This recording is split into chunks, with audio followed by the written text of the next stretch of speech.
Now turn to Section 3. Section 3. You will hear two faculty directors talking about which person in their university to promote. First, you have some time to look at questions 21 to 25.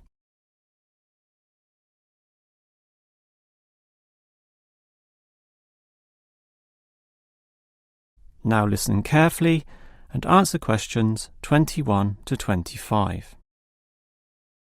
OK, we've got to decide who to promote to leading education officer. Someone from the arts faculty, I suppose.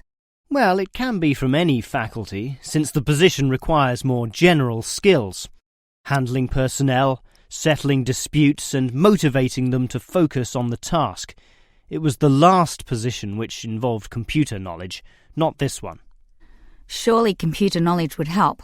So too would knowledge in the arts. Sure, it would help, but the key criterion is being able to direct the staff appropriately.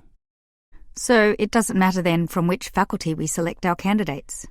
Not really, but I've already looked at those from computing and rejected them all. Why? They're all too new, lacking in sufficient experience, whereas these ones from the business faculty are long-timers, so we'll take someone from there. I suppose you're right. The arts faculty doesn't present much in the way of suitable candidates either. But we'll still have to train the person, teach the ropes, as they say, and he or she will have to expect to do overtime as needed.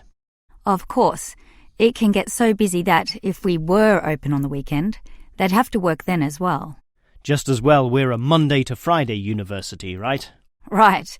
But are you sure these people will actually want the job? The salary isn't such an improvement on their current ones. I know, but there are benefits.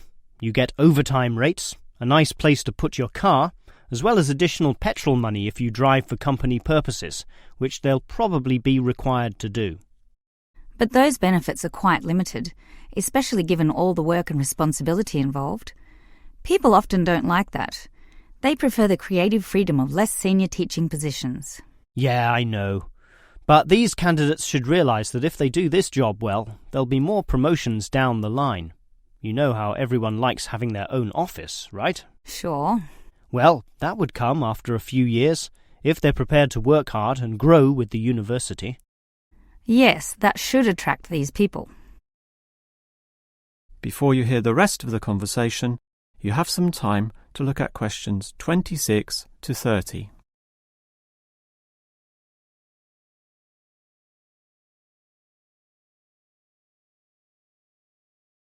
Now listen and answer questions 26 to 30.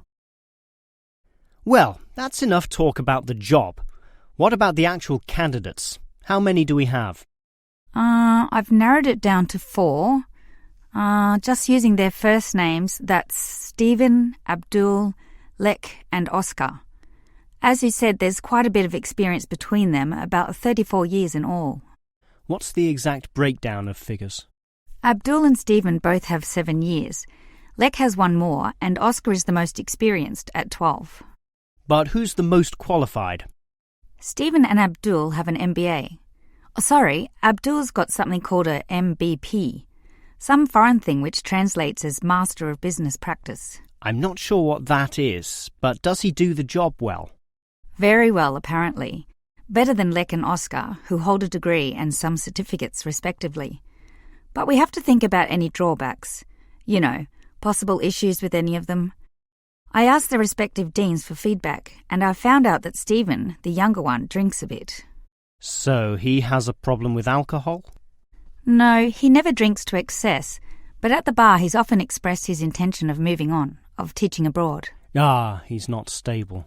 Not stable at all, apparently. We'll never know for how long he'll hold the job. We need stable personnel, and people without family problems or sick relatives like the last guy we promoted. What about Abdul, then? Will he do? He might do, except his English language ability is limited.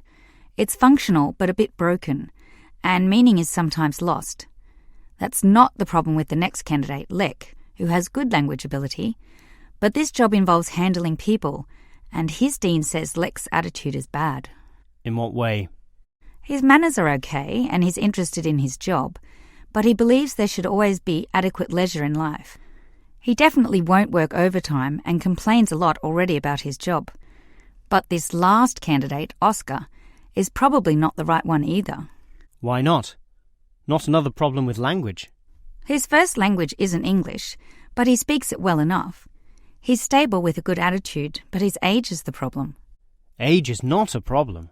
That would be ageism, and I don't believe in that. But with his age comes health problems as well, and serious ones at that. Oh, that might be an issue then. That is the end of section 3.